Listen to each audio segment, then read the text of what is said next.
abutin. Iba ka rin talaga kung paano ako makipaglaban para sa mga pangarap mo. Iba talaga yung mga taga-squatter. Hindi ako nakikipag-usap sa mga taong lasing. I am a worthy opponent. Tulungan ninyo ako! Si James Wu kasi parang iniiwasan yata ako. Baka ayaw ka lang niyang masaktan. Bakit akala ba niya yung ginagawa niya ngayon hindi masakit? Makakahanap ka rin ng lalaking para sa'yo. Yung totoong magmamahal sa'yo. Kasalanan ko bang mahalin ko siya? Ang mabayaran mo to, hayop ka! Alam ko na kung anong kaya kong gawin pag may makaalam nito. Pero hindi ba mas okay na napatay mo siya? Para walang complaint, walang kaso? Maria, si Clarissa nawawala. Therese, anak, may alam ka ba kung nasaan si Clarissa?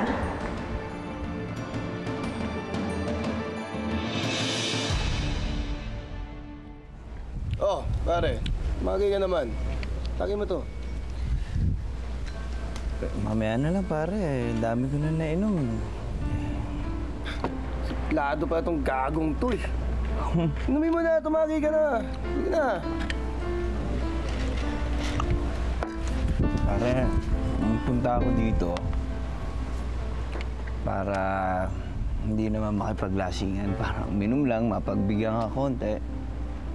Tsaka hindi para makipag-away, parang makipag-away ka. Sensya na, pare ah. Sensya na. O nga pala, si Clarissa nga pala pinunta mo dito. No? Sensya na, alam mo, mahirap kasi magmahal ng syota ng iba eh.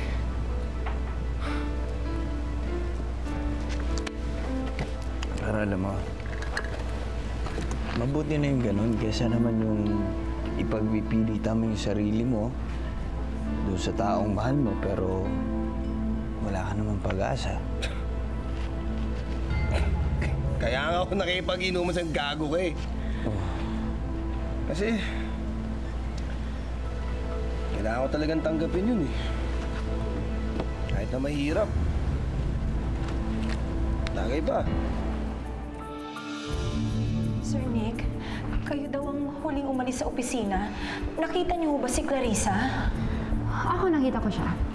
Sumama siya sa sanggay at pupunta daw sa isang bar. Sinong lalaki? Kilala niyo ba siya? Hindi eh. Kani-kaninong lalaki kasi sumasama yung anak niyo.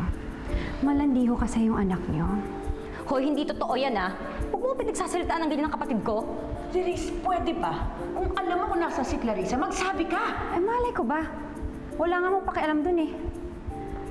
Let's go. Sandali, sandali. Saan kayo pupunta? Gabi-gabi na! We're going out for coffee. Yes, she's my goddaughter. Thank you, sir. Yep. We'll have lunch sometime. Kakusapin mo tao niya sa krame. I gave them Clarice's number. Baka malocate nila through GPS. Naku, marami hong salamat, Ralph. In the meantime, all we can do is wait and pray. Mabuti pa siguro kung sa bahay na lang tayo maghintay. Sige. Salamat ho. Ingat kayo. Kananay. Dito. Saan? Dito ko siya hinulog. Nasaan? Are you sure? Dito mo hinulog dito. Nasaan? Oo, sigurado ako dito ko siya hinulog. Wala na siya. Therese, diyan siya nahulog. Tanda-tanda ko yan. Nasaan na?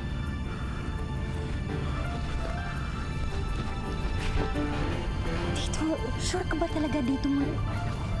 Oo.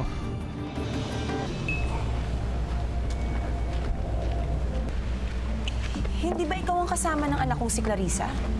Nandito na ba siya? Hindi ba kayo magkasama? Kaya nga ako nagpunta rito dahil baka ako kasi nandito siya eh. Hello? Oo, si Nancy Rosales po ito. Sino po sila? Si Clarissa ho ba? Nandyan?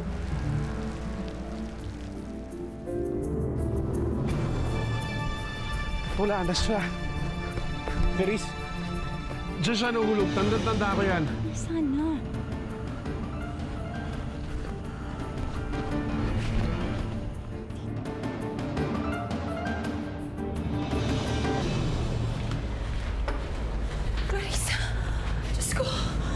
nakita po kasi namin yung ID niya.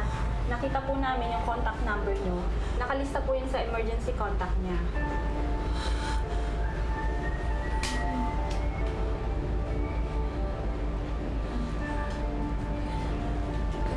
Clarissa? Clarissa,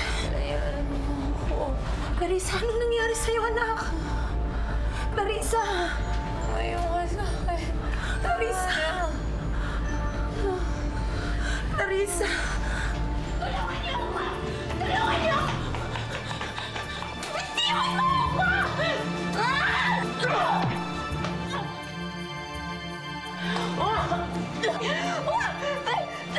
Denise, tulungan mo ako! Denise! Bahala ka sa buhay.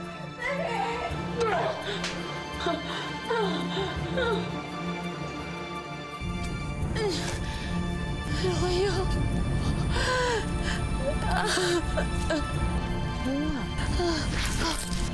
May babae! Alam mo yan! Dali!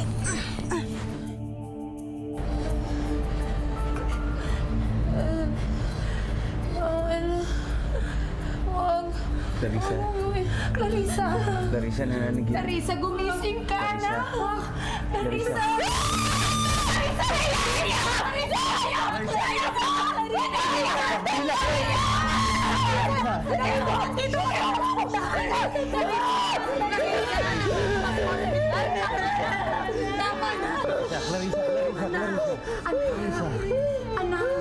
Clarissa.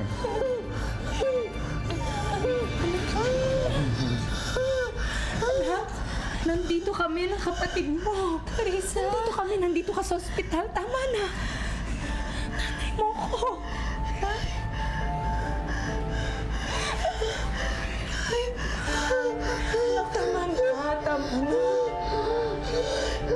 Tama na. Tama na.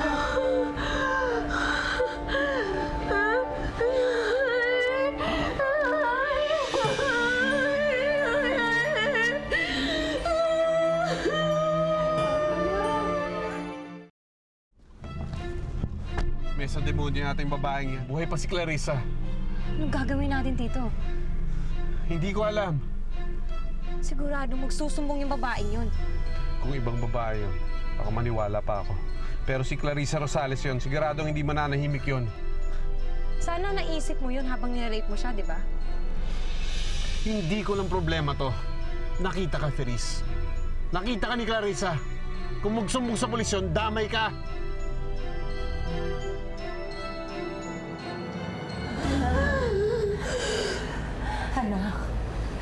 Anak, anong nangyari? Sabihin mo sa amin anong nangyari. Clarissa. Sino may gawa nito sa'yo?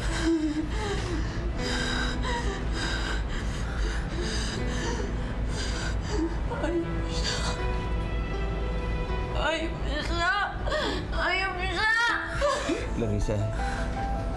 Clarissa, namumukha mo ba yung may gawa nito sa'yo?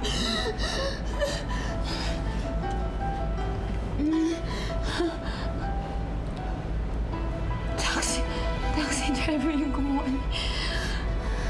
Hinold up ako. Gusto kong gawa ng masama.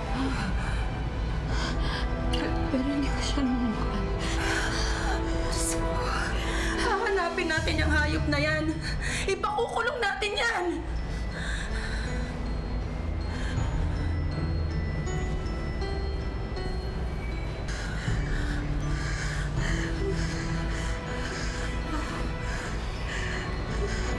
Nay, pagod na po ako. Pagod na po ako, Nay. Gusto ko munang magpahinga. Hayaan niyo lang muna siya magpahinga. Sige na po. Anak, huwag ka mag-alala. Dito lang kami sa tabi mo, ha? Sabihin mo lang sa amin kung anong kailangan mo. Si ate na lang po magbabantay sa akin, Nay. May tama ho si Clarissa. Wala rin naman ho kasing katao sa bahay. Sige na ho, ako nang bahala dito. Sige. Sige, sabihan niyo lang ako kung anong kailangan niyo, ha? Babalik ako kaagad.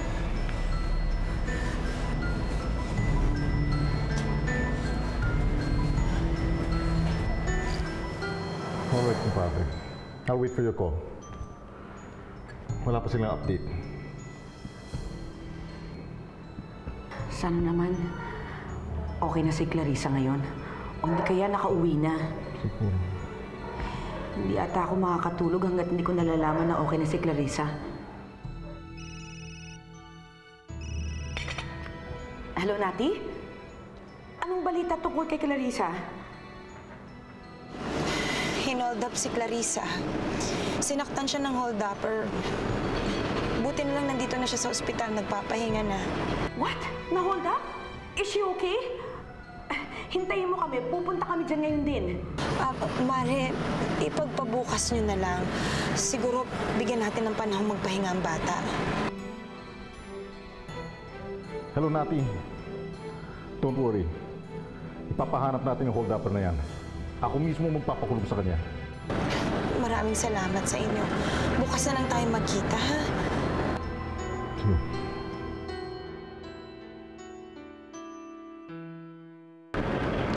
Ito na yung telepono mo. Salamat din sa'yo.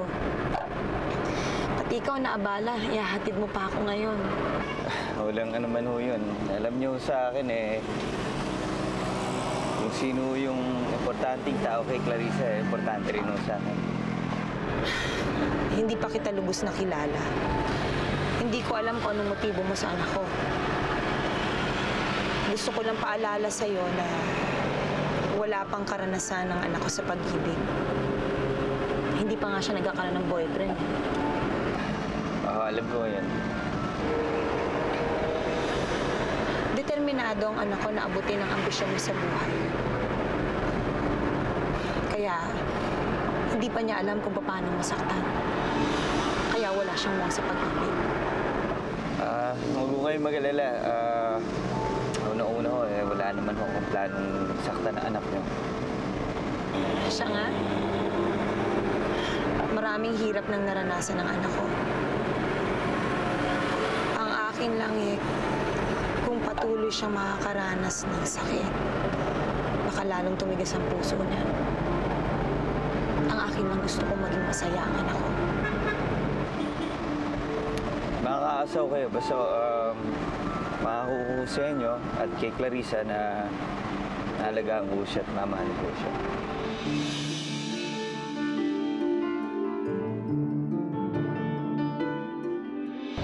Thank God she's okay. Mabuti na lang hindi siya tinuluyan ng hold-upper na yon. So, nahanap na ba yung nawawala? She's in the hospital. Na-hold up daw.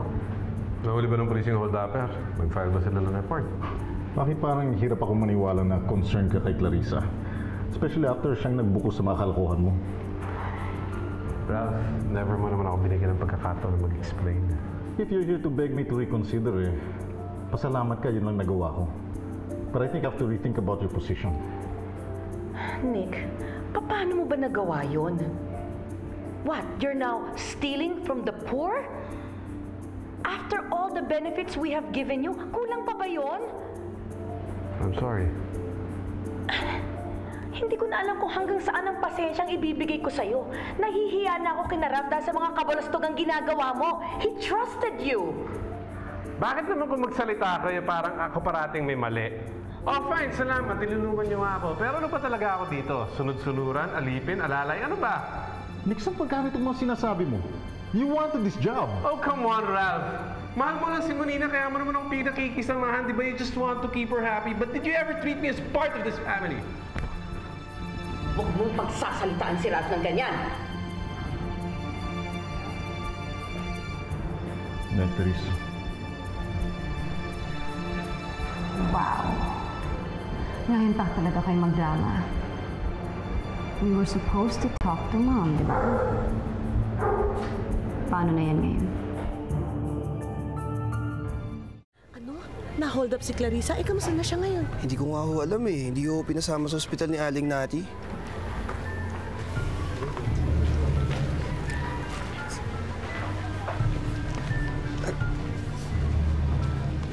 Aling Nati, okay na po ba si Clarissa? Yun ang gusto niyang paniwalaan namin. Ay nako, sa tingin ko naman dyan kay Clarissa, madali na makakalimutan na nangyari. Ang tapang-tapang mari ng anak mo yun eh. Alam mo, ngayon ko lang nakitang hindi matapang ang anak ko. Ewan ko nga ba. Ganyan naman tayong mga ina. Kapag ang mga anak natin ang napapahamak, tayo ang unang naaapektuhan. Tiwala ako na lahat ay pwedeng lampasan ni Clarissa. Pero ngayon, iba yung nangyayari. Meli, sobra siyang apektado sa mga nangyayari sa buhay namin.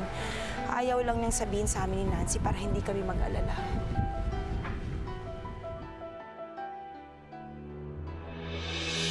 Tulungan mo ako! Bahala ka sa buhay.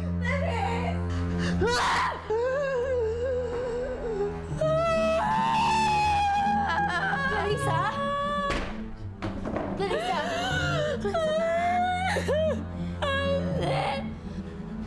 Diyos ko.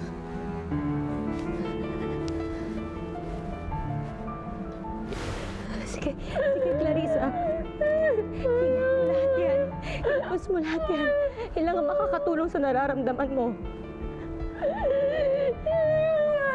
Mararamdaman ko, ate. Akala ko matapang ako ang tao. Pero ate, ngayon inangina ako. Hindi ko alam ang gagawin ko, ate. Clarissa, huwag kang mag-alala. Nandito naman kami ng inay eh. Hindi ka namin iiwan. Kaya nakasama mo ang loob mo. Tutulungan ka namin kalimutan na lahat ang nangyari. Ate, ano kung makakalimutan? Hanggang sa panaginip ko, ate. Nakikita ko yung nangyari sa akin. Nakikita ko yung ginawa niya sa akin. Yung bumababoy na sa akin, ate.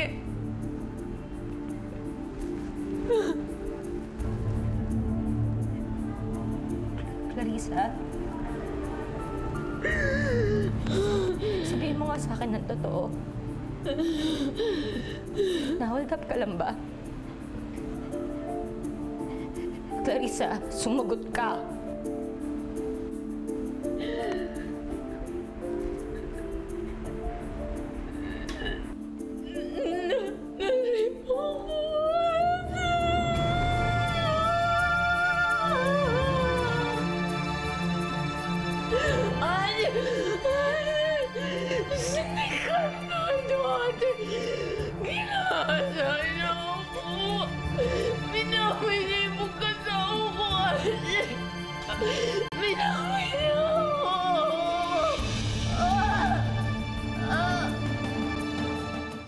Sabi ko na nga, be. Demonyo talaga yung ni Carnaldo na yan eh. Tsaka si Teresa, ate. Humingi ako ng tulong sa kanya. Nandun siya ng gabi yun, pero wala siyang ginawa, ate. Pinanood niya lang kami. Hindi niya ako pinakinggan. Hindi ka talaga dapat nagtiwala sa kanila eh. Una ang itay. Ngayon naman, ikaw naman. Clarissa, sinisira nila ang buhay natin.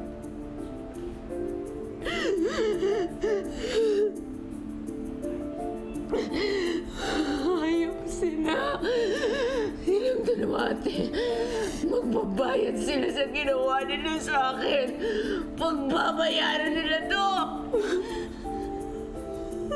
Clarissa, kailangan mong sabihin sa pulis ang lahat ng nangyari sa'yo. Ha? Ma'am, ito na po yung pina-order niyong fruits para sa inyong anak-anakan na si Clarissa. Sige, dalhin mo na sa sasakyan. Sige, ma'am. Oh, are you sure na hindi ka sasama sa akin sa ospital? I have to meet Attorney Seoco for breakfast. Kailangan i-consulta ko sa kanya ginawa ni Nick. Baka mamaya may magsumbong sa labor. I'm so sorry about my brother, Ralph. Kung kinakailangan sisantahin mo siya sa trabaho, huwag mo akong iintindihin. Are you sure? Mamaya akong masisante as your husband. You have me for life. Gusto ko makita mabulok sa bilangguan si ni Carnaldo. Gusto ko siya matay. Tatawag ako ng pulis ngayon. Tatawag ako. Ate, gusto ko makita hinuli siya ng pulis. Hindi ko siya mapapatawad sa ginawa niya, ate. Hindi ko siya mapapatawad sa ginawa niya. Hindi ko rin mapapatawad ang sarili ko sa nangyari sa'yo. Ate. Huwag mo sabihin niya. Wala kang kasalanan doon, ate. Clarissa, humingi ka ng tulong sa akin, hindi kita napuntahan. Wala ka rin magagawa nun, ate. Hindi mo alam kung nasan ako. Pero minsan ka lang humingi ng tulong sa akin eh. Tapos wala pa ako nagawa. Wala man lang ako nagawa para sa'yo. Patawarin mo ako.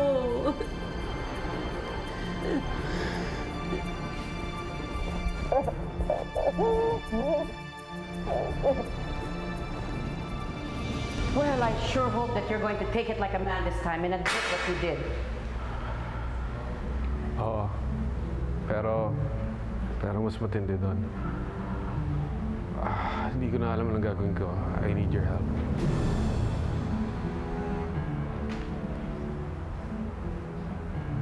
Ano na naman bang kagaguhan ng ginawa mo ngayon, Nick, ha? Ako ang dahilan kung bakit nasa ospital si Clarissa. Ha? What did you do to Clarissa? She provoked me. I got mad. I couldn't control myself. Kaya nagawa kong pagsamantalahan siya.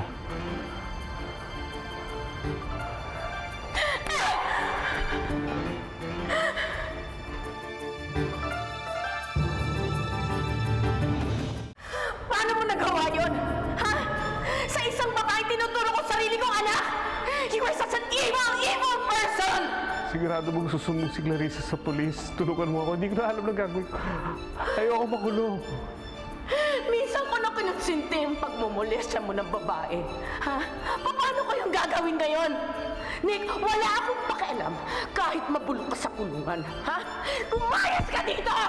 Lumayas ka dito! Kapatid mo ako. Huwag mo pabayaan. Tulungan mo ako. Paano pa kitang ituturong kapatid, ha? Pagkatapos sa ginawa mo kay Clarissa, paano? Anong mukhang ihaharap ko sa kanya? Ano? Mas importante pa si Clarissa. Si Tito Nick, yung kadugo mo. Nagawa lang naman ni Tito Nick yun dahil sa galit niya kay Clarissa. Huwag kang makialam dito, Therese. Huwag na huwag mong kakampihan ng Tito Nick mo! I was there, Mom. And I saw everything. What? And you didn't help her? Can you blame me, Mom? Galit din ako sa kanya. Galit na galit ako kay Clarissa. Hindi mo lang alam kung paano niya kami tratuhin ni Tito Nick. Therese, alam mo ba kung ano yung ginawa mo? I know. And I also know, pag nagsumbong si Clarissa sa mga pulis, damay niya ako. Pati ako, Mom.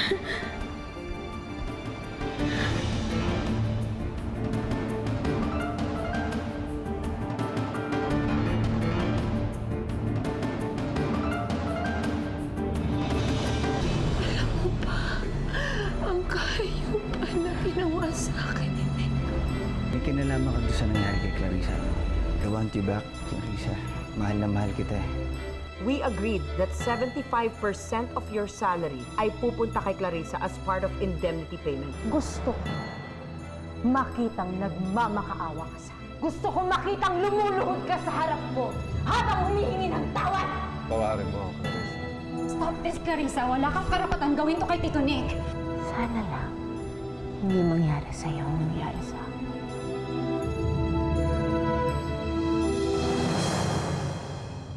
Kaya kong abutin ang langit, gagawin ko ang lahat hanggang sa makamit ang pag-ibig mong pinakamimithi. Huwag mo lang iwan ang puso kong sawi. Anong magagawa upang itama ko ang aking mali. Ngayon'y nagsisisi, nagdarasal, sana